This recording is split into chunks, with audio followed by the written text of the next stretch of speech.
Assalamualaikum warahmatullahi wabarakatuh. Bapak Ibu, perkenalkan nama saya Ngatirin, calon guru penggerak angkatan 11 dari Kabupaten Barito Timur, Provinsi Kalimantan Tengah. Bapak Ibu, pada kali ini saya akan menunjukkan video aksi nyata saya dalam memberikan diseminasi budaya positif pada lingkungan sekolah saya, yaitu di SMA Negeri 1 Dusun Tengah. Bapak Ibu, selamat menyaksikan. Assalamualaikum warahmatullahi wabarakatuh. Selamat siang, salam dan bahagia buat guru hebat yang hadir hari ini. Yang terhormat Bapak Kepala SMA Negeri 1 Dusun Tengah, Pak Haji Haryono. Yang terhormat Ibu Sri Maretmi selaku Wakaf Kurikulum, dan yang terhormat Bapak Ibu guru yang berbahagia, yang hebat, yang hadir pada hari ini. Adapun acara hari ini adalah diseminasi budaya positif. Nah, untuk diseminasi ini merupakan pengimbasan. Tujuannya adalah pengimbasan dari apa yang telah kami dapatkan, apa yang telah kami peroleh, ilmu yang kami peroleh mengenai budaya positif. Nah, harapan kami bisa memberikan informasi terkait budaya positif, dan kami juga berharap Bapak Ibu nanti bisa mewujudkannya di sekolah kita. Dan hari ini untuk diseminasi ini akan diberikan atau pematerinya ada Pak Ngatirin selaku pemateri pertama atau pemateri utama, dan yang kedua adalah saya sendiri sebagai pemateri kedua. Dan saya akan membacakan susunan acara. Yang pertama pembukaan, yang kedua menyanyikan lagu Indonesia Raya dan Mars Guru Penggerak. Yang ketiga, nanti ada sambutan-sambutan. Yang keempat, doa.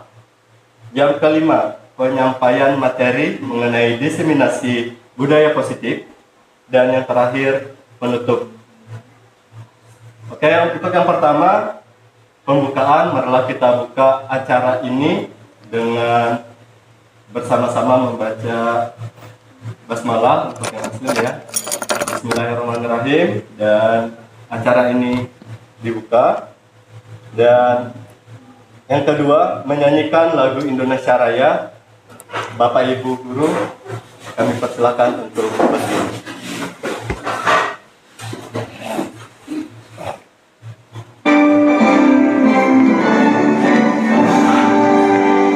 Indonesia tanah airku, tanahku padaku. Di sanalah aku berdiri, jadi pandu hidupku. Indonesia kebangsaanku, bangsa dan tanah airku. Marilah kita berseru, Indonesia bersatu. Hiduplah tanahku, hiduplah negeriku, bangsaku, rakyatku semuanya. Bangunlah jiwanya, bangunlah badannya untuk Indonesia Raya. Indonesia Raya, merdeka, merdeka, tanahku, negeriku yang ku cinta. Indonesia Raya, merdeka, merdeka, hiduplah Indonesia Raya. Indonesia Raya, merdeka, merdeka, tanahku, negeriku yang ku cinta.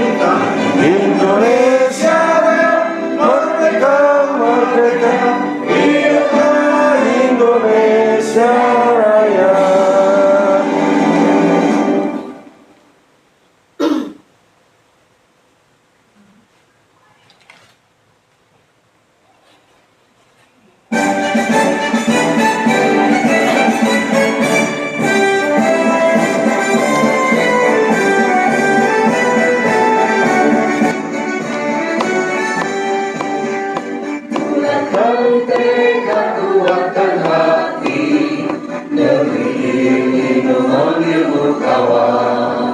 Belajar bergerak berbagi untuk negeri, guru penggerak majukan pendidikan. Guru penggerak menambah para murid, kreatif rancang pembelajaran. Hargai potensi, tingkatkan prestasi, lahirkan profil pelajar Pancasila. Belajar bergerak berbagi untuk negeri, kita menjalin kolaborasi. Belajar bergerak berbagi untuk negeri, demi bakti pada ibu pertiwi.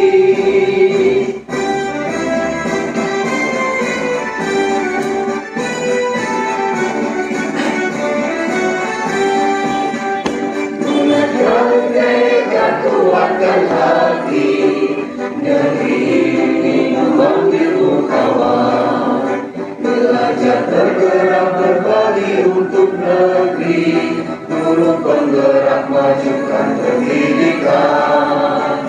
Guru penggerak menambah pada murid, kreatif rancang pembelajaran.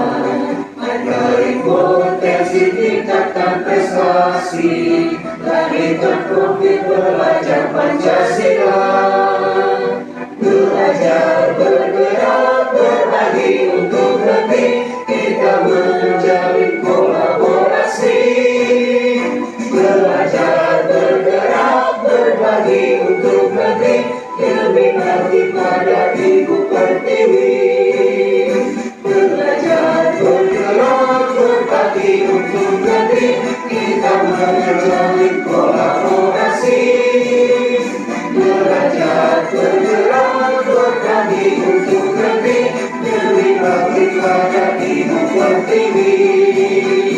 Demi bakti pada ibu pertiwi.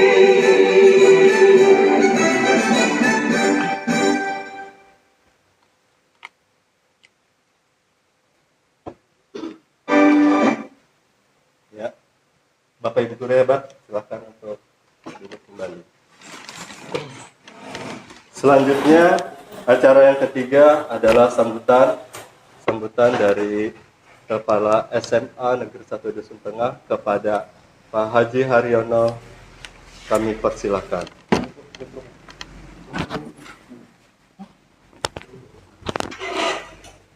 Assalamualaikum warahmatullahi wabarakatuh. Selamat siang menjelang sore. Bapak Ibu yang saya hormati, pertama dan utama marilah sama-sama kita panjatkan puji syukur kehadirat Tuhan Yang Maha Kuasa, karena pada hari ini kita bisa bersama-sama mengikuti kegiatan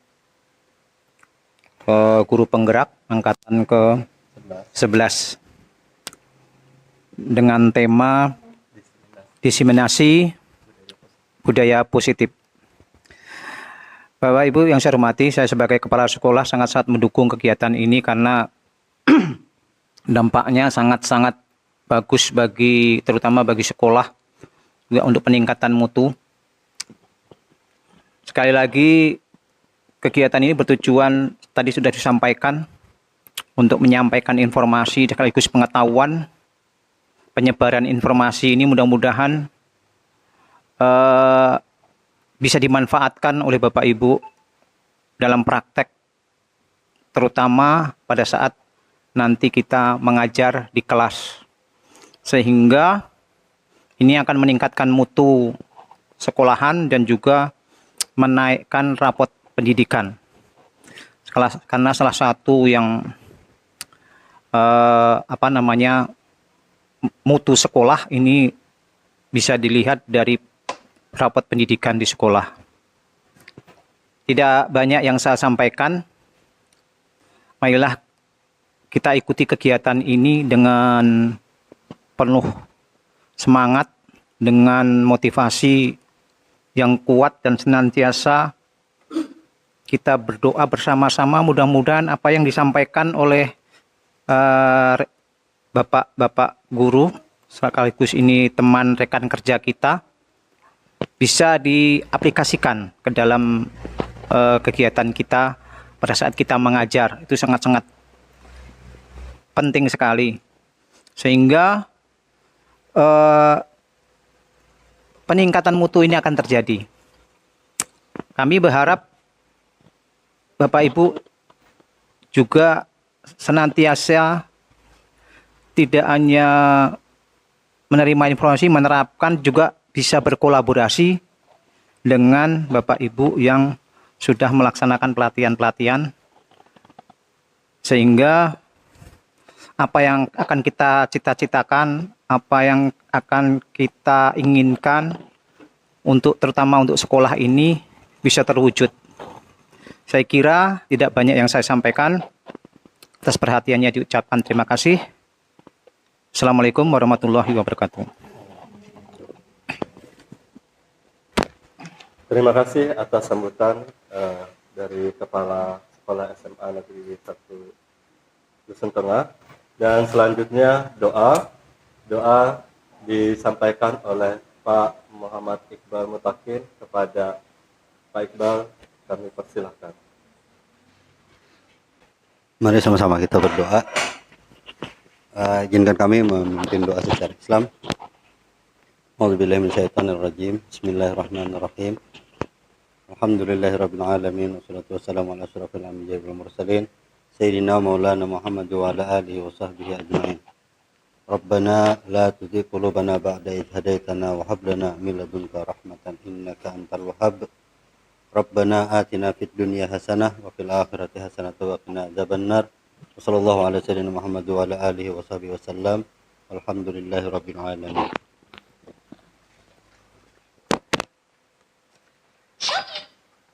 Ya, demikian pembacaan doa dari Pak Iqbal. Kami ucapkan terima kasih. Selanjutnya ke acara yang kelima, yaitu penyampaian materi mengenai budaya positif.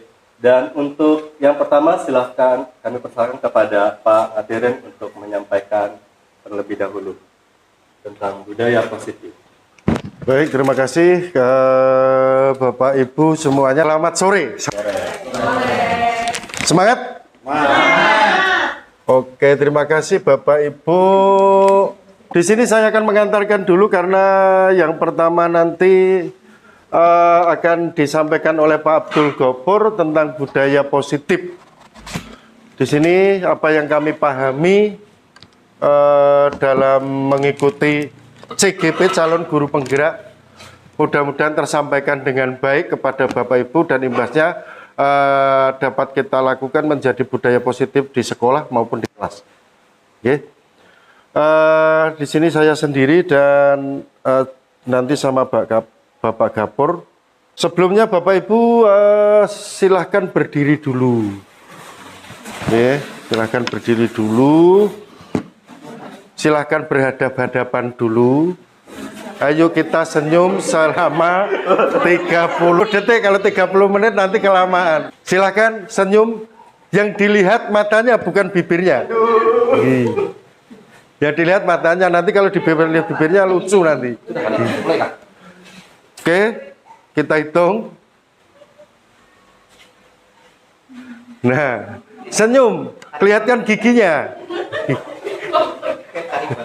Nah, oke. Oke, terima kasih. Silahkan duduk kembali.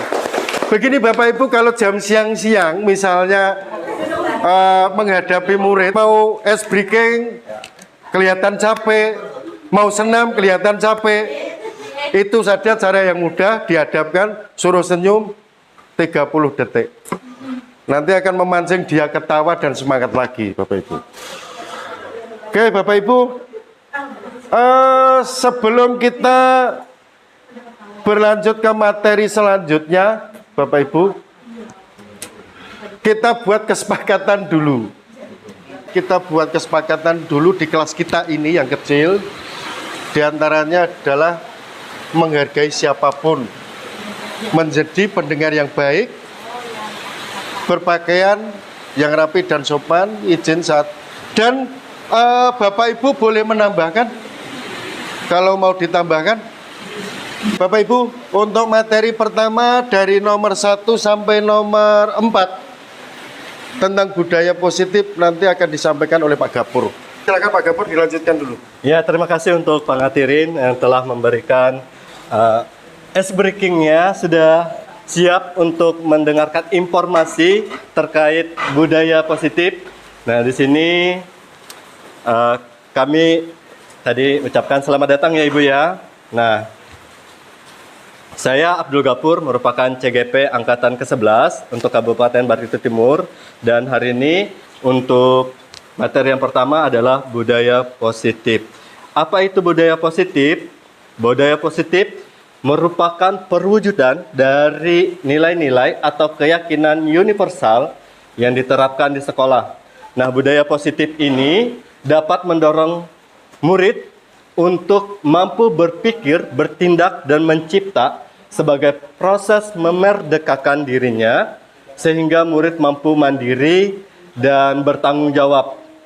Nah, untuk konsep inti budaya positif ini terdiri atas 7. Yang pertama, perubahan paradigma belajar. Nah, ini penting sekali.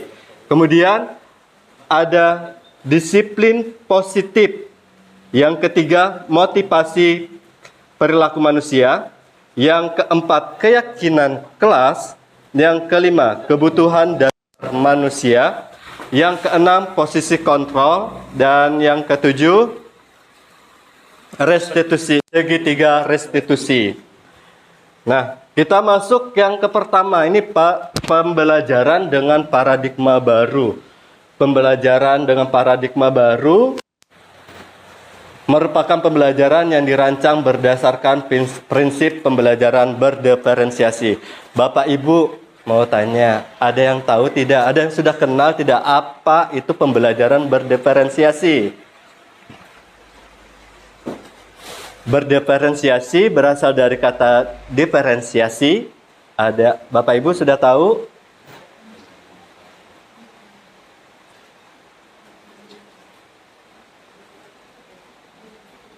Oh ya, Bu Hosi angkat tangan. Ya, silakan Bu Hosi, apa untuk berdiferensiasi? Mungkin pembelajaran berdiferensiasi itu pembelajaran yang dapat mencakup kebutuhan dari para siswanya. Jadi tergantung kepada misalnya siswa ini lebih cocoknya kinestetik atau siswa ini lebih cocoknya audio atau visual. Jadi memenuhi semua kebutuhan belajar siswanya yang berbeda-beda, beragam-ragam. Different itu kan artinya berbeda. Mungkin itu yang sepengetahuan saya. Iya, tepuk tangan dulu untuk Ibu Hosi. Luar biasa ya. Diferensiasi artinya membedakan, berbeda. Jadi untuk pembelajaran berdiferensiasi ini pembelajaran yang berbeda. Karena apa? Karena siswa itu berbeda, unik. Jadi kebutuhannya pun berbeda. Dan berdasarkan kebutuhan itu, maka nanti peserta didik belajar sesuai dengan kebutuhannya berdasarkan tahap perkembangan sesuai teori psikologi modern untuk mewujudkan profil pelajar Pancasila. Nah, untuk pembelajaran berdiferensiasi, berdiferensiasi ada berapa Bapak Ibu? Ada yang tahu? Apa saja? Ada berapa? Ada?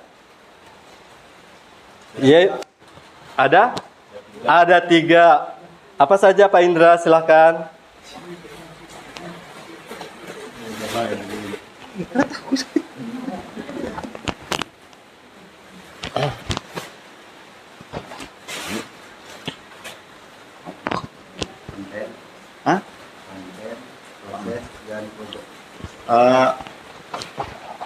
Pembelajaran diferensiasi ada terbagi atas 3. Yang setahu saya ya Pak, setahu saya itu ada konten, terus proses dengan produk atau produk, kemungkinan yang saya tahu Pak. Iya, terima kasih, tepuk tangan lagi buat Pak Indra. Jawabannya sudah sangat tepat ya. Jadi untuk berdiferensiasi ini ada 3. Yang pertama tentang kebutuhan berdiferensiasi konten. Yang kedua ada berdiferensiasi produk. Kemudian ada berdiferensiasi proses. Terbalik ya tadi ya, harusnya konten, proses, dan produk. Nah, itu bermacam-macam lagi dibedakan atas kebutuhan apa saja yang diperlukan oleh siswa sehingga terwujudnya profil pelajar Pancasila. Nah, untuk profil pelajar Pancasila ada berapa dimensi Bapak Ibu? Ada yang tahu dimensi profil pelajar Pancasila? Ada 6. Boleh disebutkan salah satunya? Bernalar kritis, benar. Ada lagi? Kreatif. Ada lagi yang lain? Religius. Beriman, bertakwa kepada Tuhan Yang Maha Esa ya, religius. Lanjut. Bergotong royong. Berkebinekaan global. Dan yang terakhir yang belum tadi? Bernalar kritis sudah mandiri. Oke, itu adalah 6 dimensi yang ingin dicita-citakan oleh kurikulum yang baru ini, kurikulum Merdeka. Nah, kurikulum Merdeka tentunya bukan artinya freedom ya, bukan artinya bebas sebebas-bebasnya, tetapi merdeka ini merupakan alur. Yang pertama M, mulai dari diri. Eksplorasi diri. Ya, M-nya tadi mulai dari diri, E-nya eksplorasi, R-nya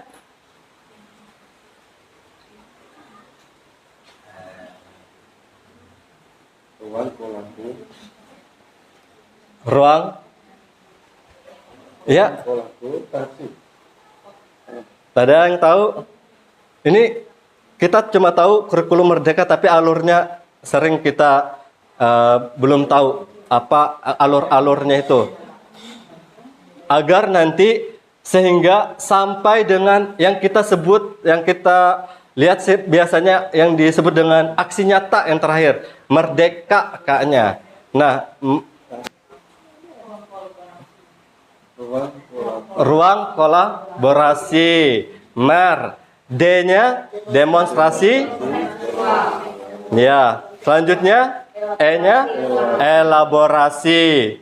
K-nya koneksi antar materi. Dan yang terakhir adalah aksi nyata. Nah, perlu Bapak Ibu tahu, itulah yang setiap modul untuk guru penggerak laksanakan. Jadi mulai dari kurikulum mulai dari diri hingga membuat aksi nyata. Oke, ini untuk pembelajaran dengan paradigma baru. Selanjutnya disiplin positif. Nah, disiplin positif ini pembiasaan.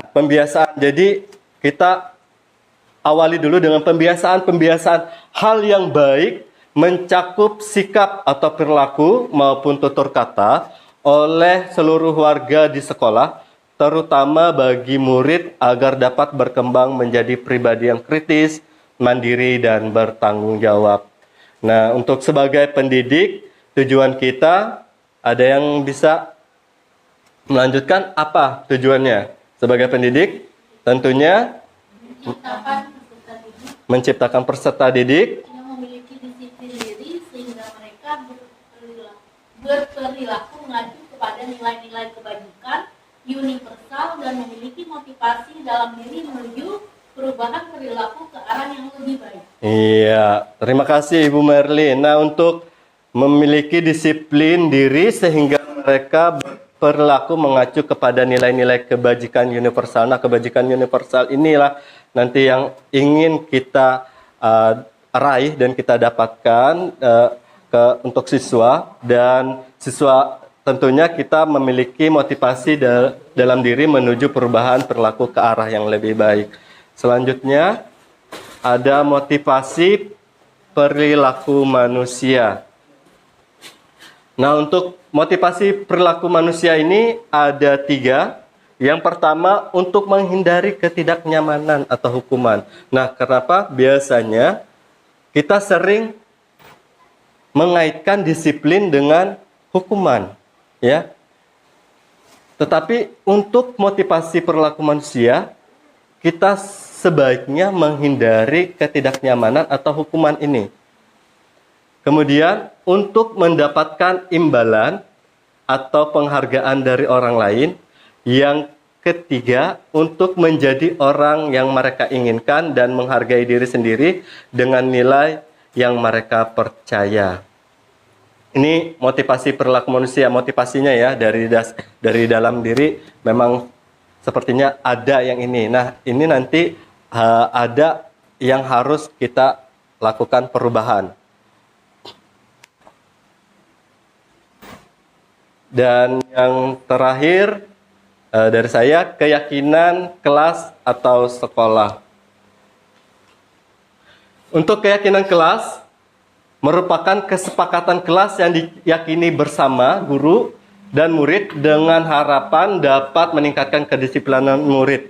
Kenapa seperti ini ya? Jadi untuk kesepakatan kelas itu biasanya adalah kesepakatan yang dibuat oleh siswa itu sendiri. Nah, seperti kita tadi lakukan. Jadi sebenarnya dari awal apa yang ingin siswa itu harapkan di kelasnya. Misalkan tidak membuang sampah sembarangan, ya, menjaga kebersihan. Kita rubah menjadi menjaga kebersihan. Kemudian jika ingin keluar, permisi terlebih dahulu.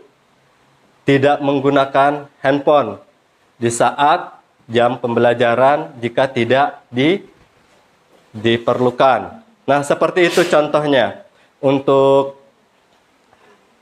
membuat keyakinan kelas. Nah, keyakinan kelas ini kita inginnya guru itu cuma sebagai pengarah saja, bukan lagi sebagai pembuat aturan, tetapi siswa yang membuat keyakinan kelas agar keluar dari atas kesadaran mereka sendiri. Jadi bukan lagi karena disuruh, bukan lagi karena takut, tapi atas dasar kesadaran dari mereka sendiri. Nah, keyakinan kelas berupaya pernyataannya universal, jadi mudah sekali untuk dipahami. Tidak menggunakan bahasa-bahasa yang sulit untuk dipahami. Jadi bahasa yang bisa diterima oleh semua siswa. Jadi walaupun berbeda ras, suku, bangsa, jadi masih bisa digunakan pernyataan tersebut. Dibuat dalam bentuk positif. Nah, kenapa harus dibuat bentuk positif? Nanti akan ada penyampaian berikutnya. Dan bersifat abstrak, keyakinan kelas hendaknya tidak terlalu banyak sehingga mudah diingat dan dipahami. Semua warga kelas ikut berkontribusi dalam pembuatan keyakinan kelas lewat kegiatan mengutarakan pendapat. Nah, di sini ada contoh keyakinan kelas. Setiap anggota kelas perlu belajar. Kemudian harus apa sini? Harus senang, ya. Kemudian bisa melakukan tugas, saling menghargai dan merasa aman. Nah, kemudian selalu bersikap positif, senantiasa menjadi diri terbaik, percaya dan menghormati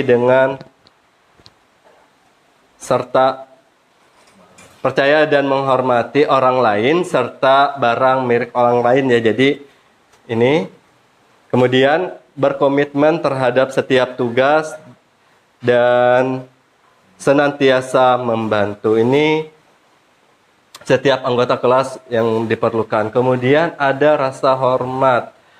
Kami meyakini, misalkan ini ya, bahwa sangat penting untuk menghormati semua orang dan barang milik orang lain.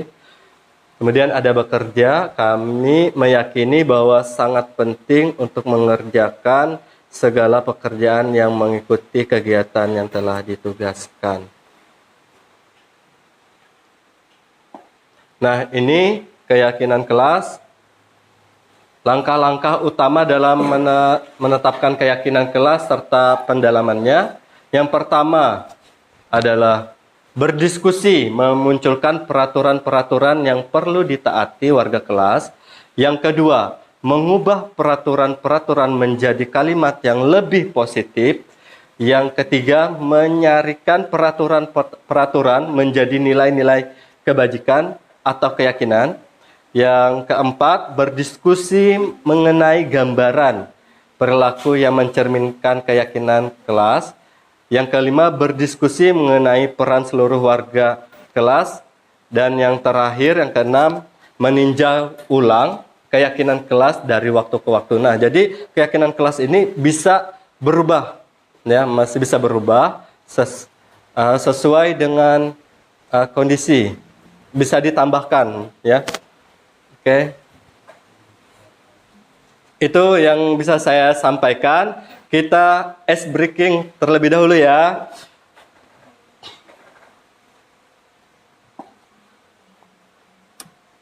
Ayo Bapak Ibu silahkan berdiri dulu ya. Kita akan melaksanakan ice breaking.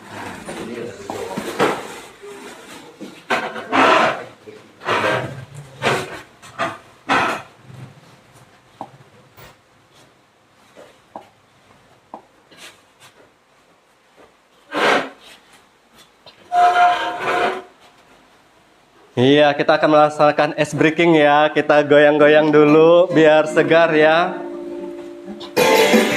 Iya.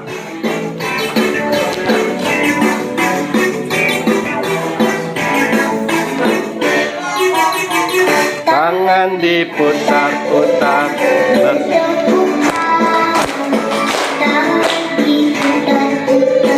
Peganglah bahu, tangan diputar-putar, peganglah lutut, digoyang-goyang, digoyang-goyang, digoyang-goyang. Tangan diputar-putar, bertepuk tangan. Peganglah bahu, tangan diputar-putar, peganglah lutut, digoyang-goyang, digoyang-goyang, digoyang-goyang. Diputar-putar, diputar ke atas, diputar-putar, diputar ke bawah,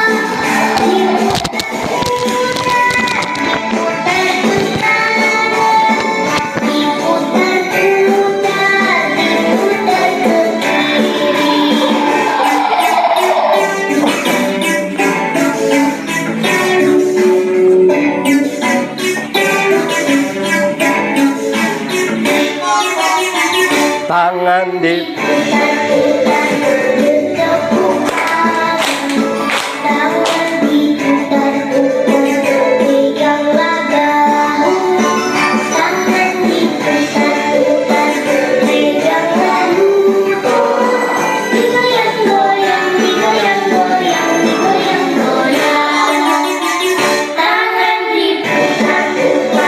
bertepuk tangan.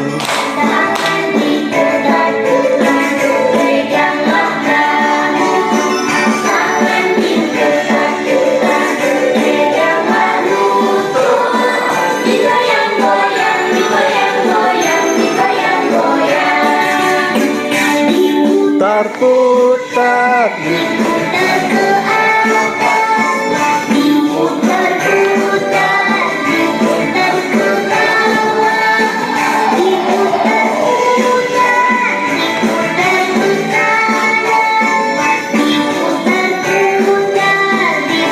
diputar ke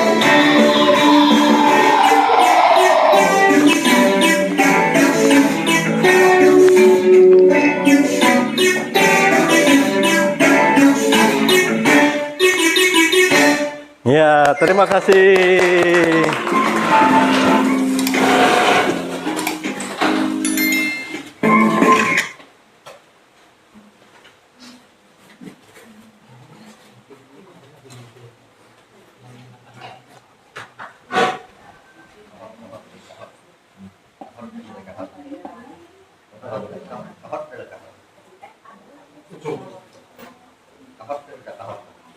Ya, demikian untuk pemaparan dari saya, dan ini setelah ice breaking bagaimana, sudah siap untuk materi berikutnya? Siap ya?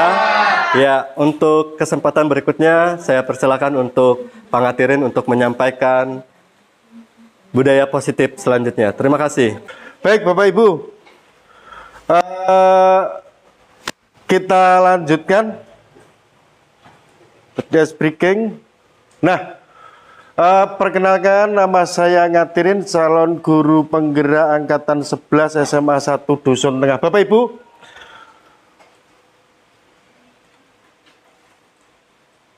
saya mau bertanya kepada Bapak Ibu tentang dalam konsep inti dalam kita akan mewujudkan budaya positif. Di antaranya tadi adalah paradigma baru, disiplin positif,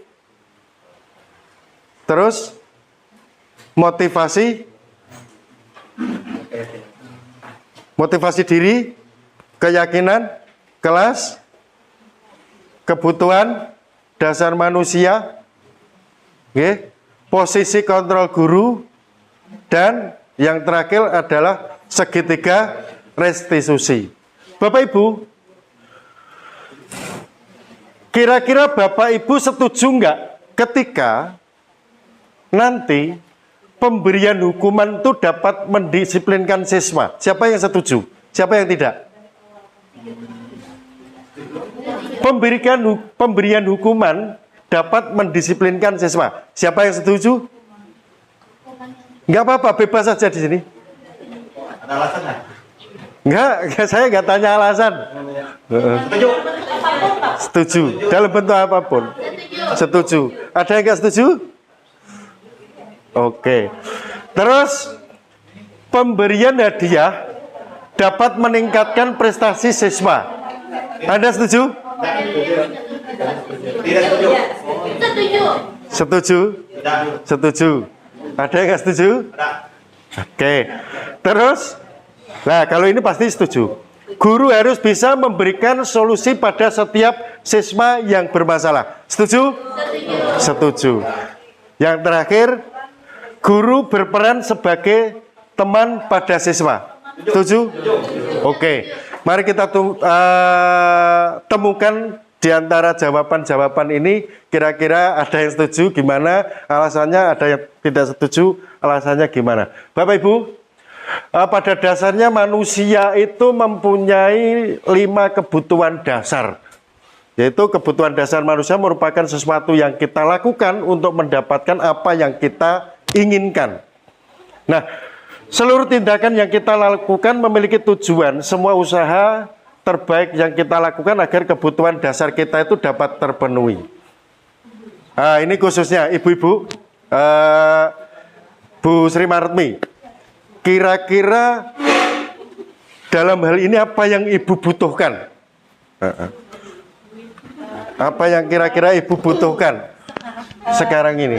Limitasi yang dibutuhkan itu apa? Enggak, kebutuhan dasar manusia. Oh, dalam perasaan ibu, dalam kehidupan ibu apa yang dibutuhkan? Banyak sekali yang saya butuhkan. Apa Bu? Kira-kira apa? Coba.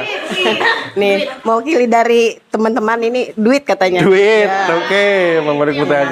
Terus? Kemudian, iya, sarana dan prasarana. Sarana dan prasarana. Terus? Kemudian, terutama juga cinta dan kasih sayang. Cinta dan kasih sayang. Ya, dari orang yang terdekat tentunya ya. Dan dari sekitar kita, teman-teman juga kita butuh juga perhatian dan kasih sayang. Oke, terima kasih. Plus dulu untuk Bu Sri Maretmi. Oke. Nah, semua orang membutuhkan perhatian, membutuhkan kasih sayang. Nah, 5 kebutuhan dasar manusia di sini, di antara lain adalah bertahan hidup. Apa sih bertahan hidup? Berupa makanan, pakaian, tempat tinggal, keamanan, dan kesehatan. Ada juga rasa kasih sayang dan rasa diterima dalam golongan, dalam masyarakat, atau dalam kelompok, ataupun dalam kelas. Nah, rasa diterima, dipedulikan, bisa berbagi, bisa kerjasama, dan penguasaan. Nah, ini yang dibutuhkan, kebutuhan dasar manusia. Ada harga diri, keinginan untuk dianggap, bisa memimpin, berprestasi, diakui, dan didengar. Terus selanjutnya kebebasan, mandiri, memiliki pilihan terbaru untuk mencoba hal baru, dan mampu mengendalikan arah. Yang terakhir adalah kesenangan, yaitu bermain, humor, antusias, dan tertawa. Itu adalah kebutuhan dasar manusia. Bapak Ibu, di sini ada satu kasus misalkan. Ibu Ambar, guru kelas 11 di SMA Pelita Hati, sedang bingung menghadapi ulah salah satu murid di kelasnya, yaitu Doni, yang sering sekali setiap ganti mata pelajaran pergi jajan ke kantin dan mengajak teman-temannya dengan secara paksa. Nah, akhirnya si Doni dan kawan-kawannya pun terlambat pada jam berikutnya. Jika menghadapi situasi seperti Ibu Ambar, apa yang Anda lakukan? Menurut Anda, kira-kira apa sih alasan Doni melakukan hal itu? Setiap ganti mata pelajaran, Doni kok selalu ke kantin. Nah, kira-kira apa? Perhatian. Ada yang lain lagi? Bu Osi mungkin?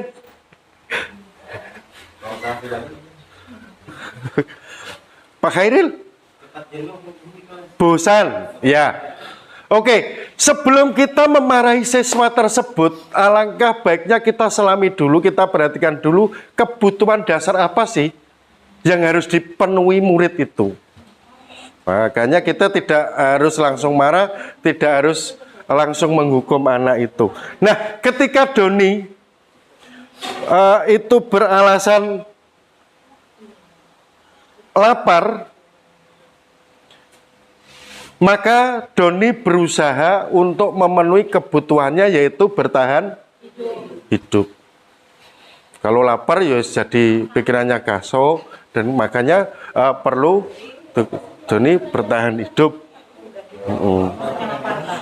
Terus dari Pak Khairil tadi bosan. Nah, merasa bosan dengan tugas-tugas terlalu banyak diberikan oleh guru, maka Doni sedang berusaha memenuhi kebutuhannya, yaitu kebebasan.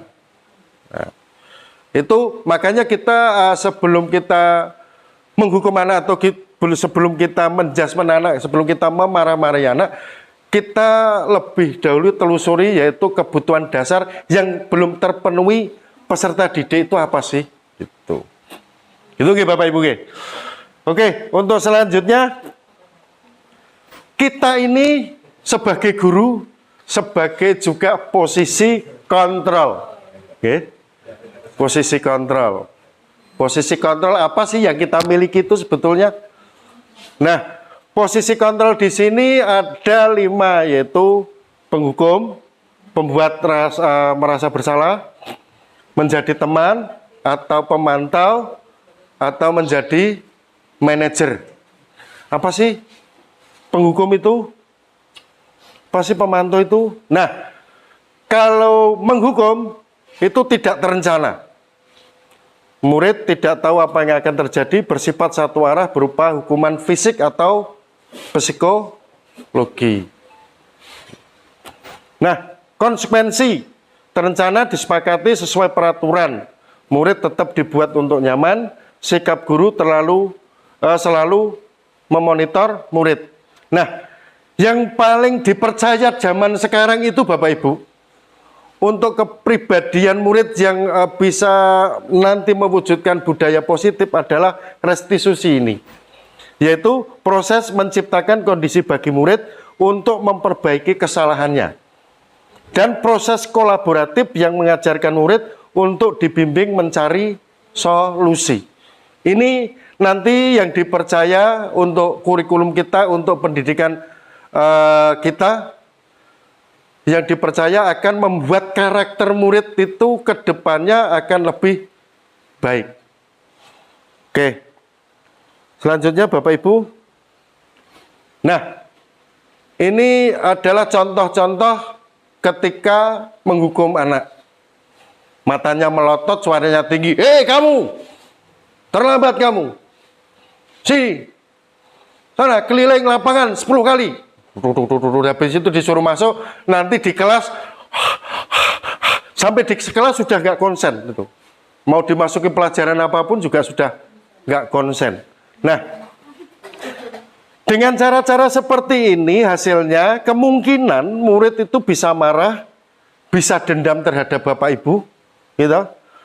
Atau bersifat agresif, bisa jadi sesudah kembali duduk murid tersebut akan mencoret-coret bukunya atau di mejanya. Lebih buruk lagi, sepulang sekolah murid melihat motor atau mobil Bapak Ibu yang akan itu mungkin bisa digembosi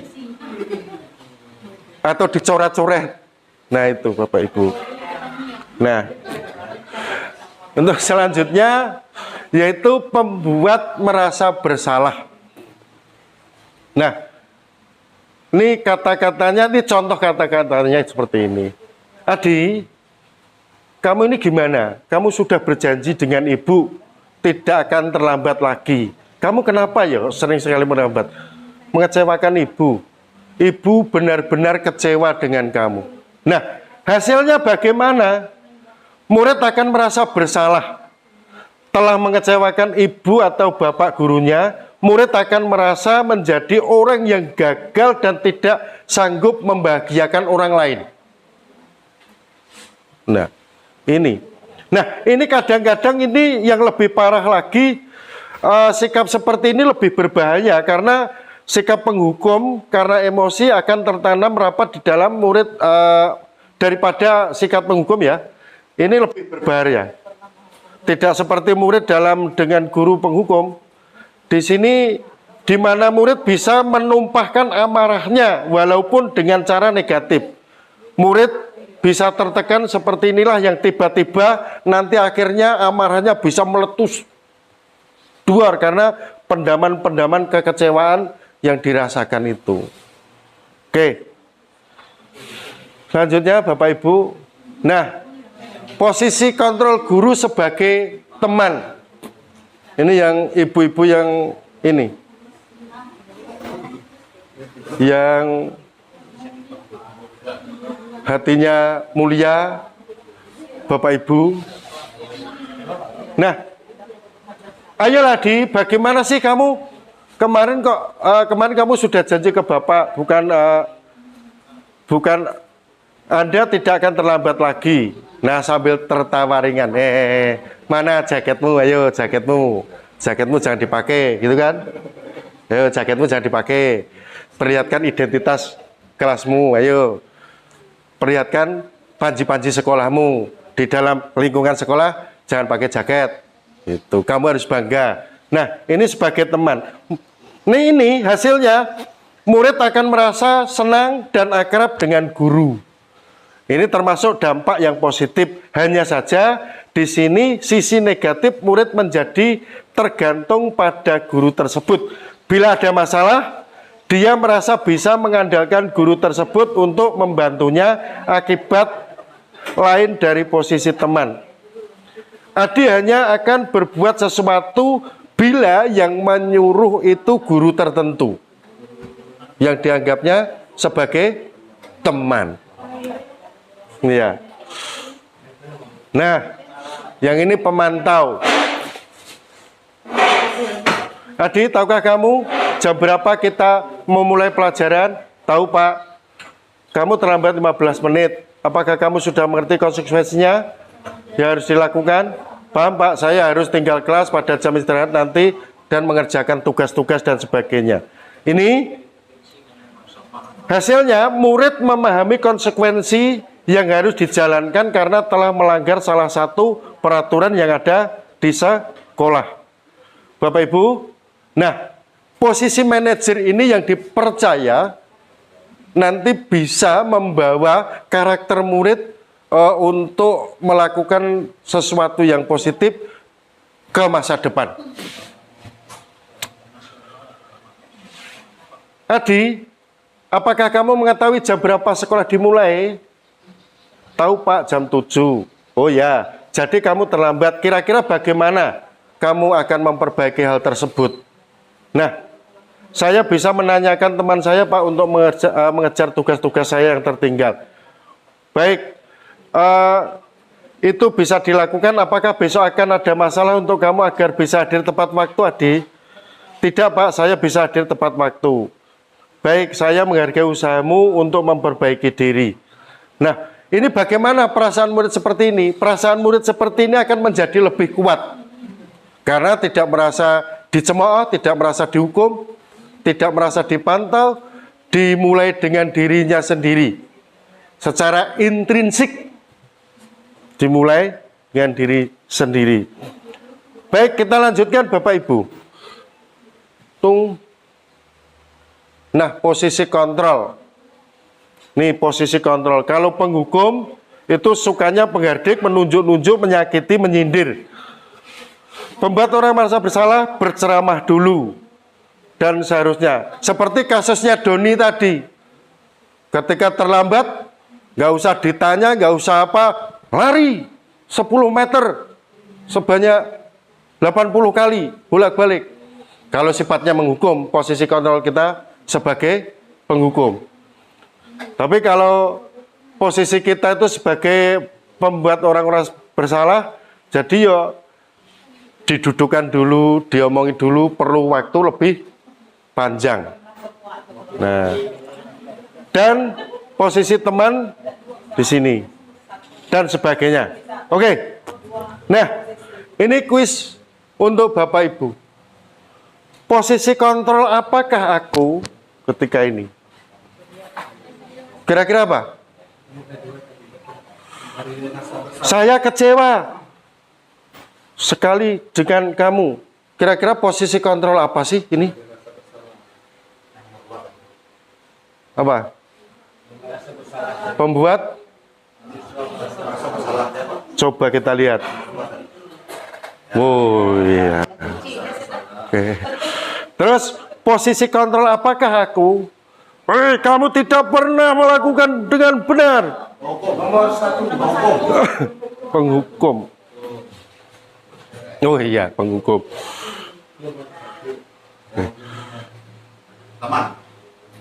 Posisi kontrol apa aku? Ayolah lakukan demi Bapak atau Ibu. Sebagai teman. Oke. Terus selanjutnya, posisi kontrol apakah aku? Sebagai pemantau.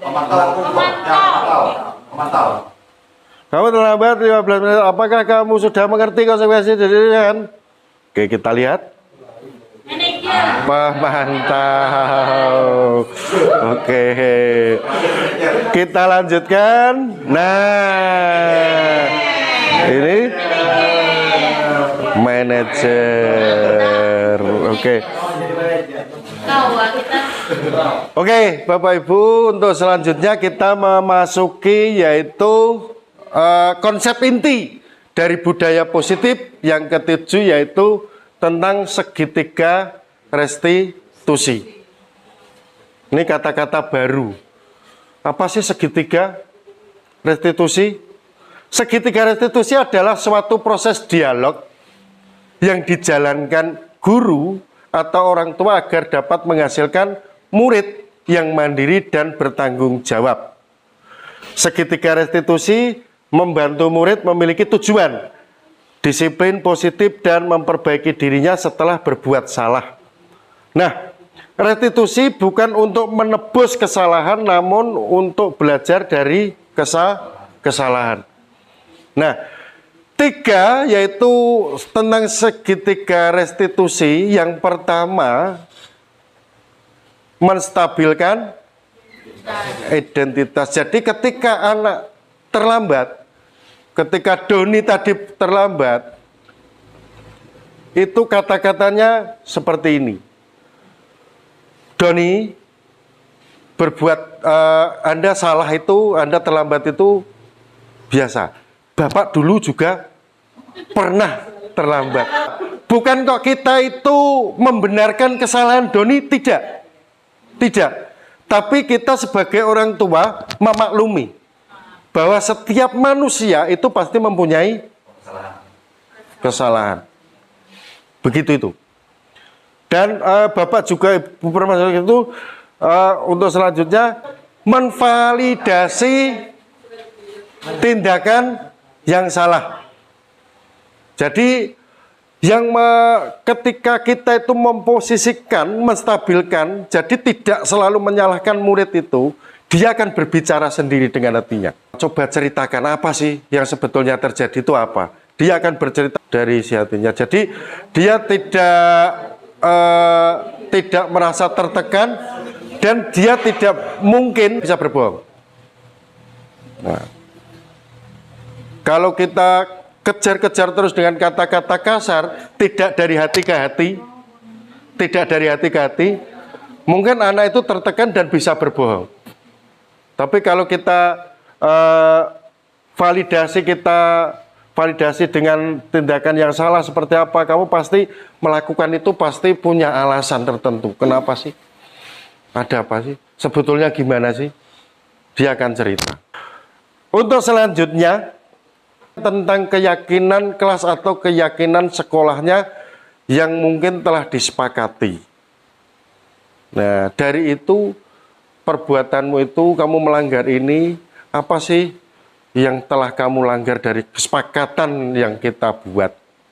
Tadi keyakinan kelas sudah dijelaskan oleh Pak Gopur. Nah, apa keyakinan kelas kita? Oh, ketika saya terlambat berarti tidak menghargai orang lain, Pak. Nah, tidak menghargai orang lain, Bu, tidak menghormati orang lain, tidak bisa bekerja sama dengan orang lain. Nah, dengan itu mereka akan bernalar kritis sendiri dan akan memperbaiki kesalahannya sendiri. Mungkin itu saja Bapak Ibu yang dapat kami sampaikan. Mungkin kalau ada yang bertanya.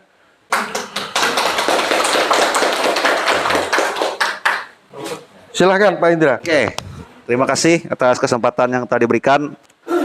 Perkenalkan, nama saya Indra Lesmana. Ya.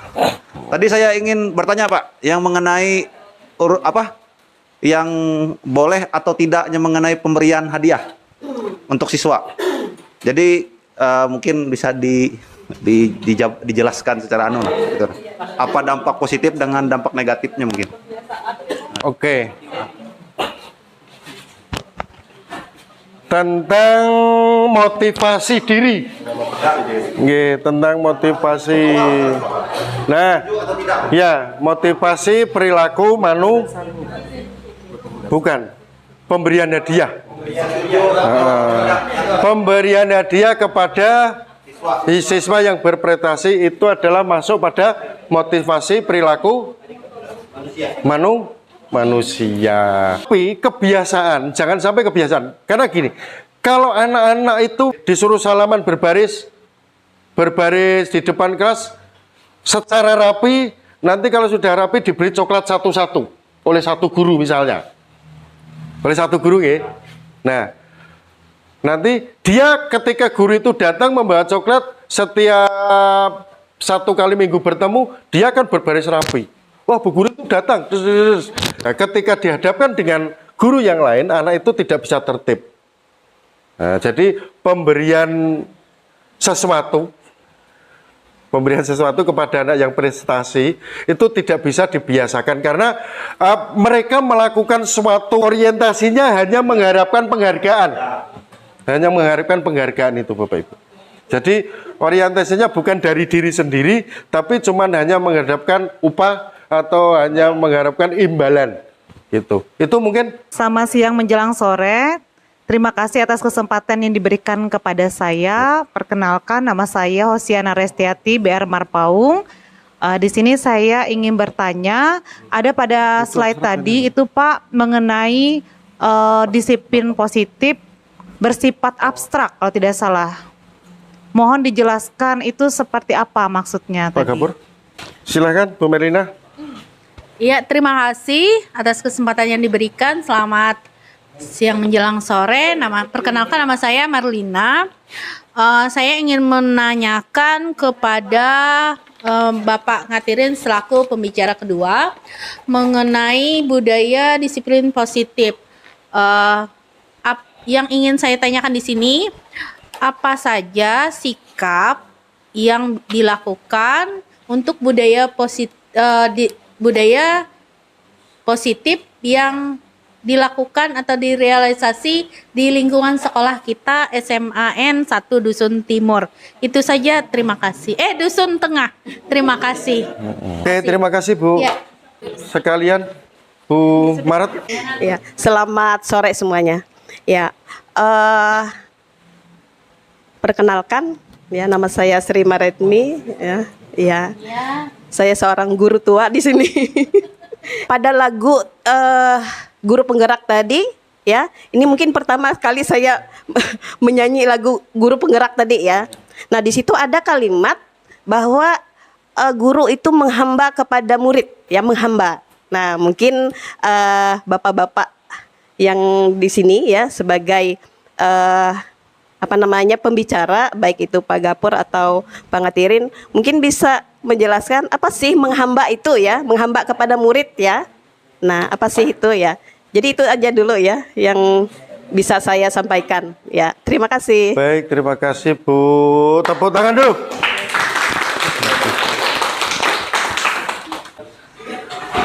Terima kasih untuk Ibu Hosi yang telah menanyakan apa maksud dari keyakinan kelas yang bersifat abstrak. Nah, bersifat abstrak di sini artinya budaya positif memang bersifat abstrak dalam pengertian bahwa ia tidak dapat diukur secara langsung. Seperti kalau dalam matematika variabelnya variabel fisik atau materi, namun meskipun abstrak, budaya positif mempengaruhi perilaku, sikap. Jadi bukan berbentuk benda tetapi berbentuk seperti perkataan atau pengertian seperti itu. Bapak Ibu, kita membuat keyakinan kelas, kita membuat kesepakatan kelas, itu yang membuat bukan Bapak Ibu, tapi murid-murid Bapak Ibu.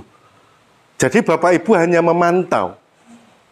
Jadi kalau peraturan itu yang membuat, yang melaksanakan sendiri, itu kira-kira mereka pasti mengerti tidak akan melanggar. Tapi kalau yang membuat peraturan itu yang tidak memakai peraturan, itu kemungkinan pelanggaran akan terjadi. Karena apa? Dari peraturan-peraturan atau keyakinan-keyakinan kelas itu tidak memenuhi kebutuhan dasar dari berbagai macam murid. Begitu. Tapi kalau yang membuat murid dipantau dengan wali kelas misalkan, itu pasti akan berjalan, penerapannya pun pasti akan lebih baik. Hamba pada murid. Oke, Bapak Ibu, pada modul 1, guru itu sesuai dengan filosofi Ki Hajar Dewantara, ya, guru itu adalah sifatnya menuntun murid. Kalau di zaman sekarang, guru itu adalah fasilitator. Tapi kalau dibahasakan dengan lain, guru itu adalah petani. Apa sih tugasnya petani? Menyiapkan ladangnya dulu, membersihkan rumput-rumputnya dulu, menggemburkan tanahnya dulu. Ya kan? Baru menanamkan benih padi ataupun benih jagung. Nah, sifatnya guru itu menjadi petani, ya merawat, menghilangkan rumputnya, memupuk. Tapi guru tidak bisa yang ditanam itu benih padi ditumbuhkan jagung, tidak bisa. Nah, sikap menghamba pada murid ini adalah kita kok bukan terus menurut kepada murid apa yang diinginkan murid, itu tidak. Menghamba pada murid, kita selalu berpihak atas keperluan murid. Berpihak atas keperluan murid. Misalnya kebutuhan supaya padi itu tidak menguning, berarti harus dipupuk, dihilangkan rumputnya. Seperti juga anak-anak ketika ingin berkembang fasilitasi dengan baik. Itu terima kasih. Saya kira saya sudah cukupi karena ini sudah 1 jam lebih. Oke, terima kasih atas partisipasi dari Bapak Ibu guru semua. Salam rahayu, sehat selalu. Salam guru penggerak dan Bapak Ibu guru semuanya hebat. Terima kasih, terima kasih. Bapak Ibu, demikianlah video aksi nyata dari saya tentang diseminasi budaya positif di lingkungan sekolah, yaitu SMA Negeri 1 Dusun Tengah. Semoga video ini dapat menginspirasi Bapak Ibu semuanya. Dengan akhir kata, semoga bergerak, lekas tergerak, dan mari kita menggerakkan. Billahi taufik wal hidayah. Wassalamualaikum warahmatullahi wabarakatuh. Salam rahayu, sehat selalu.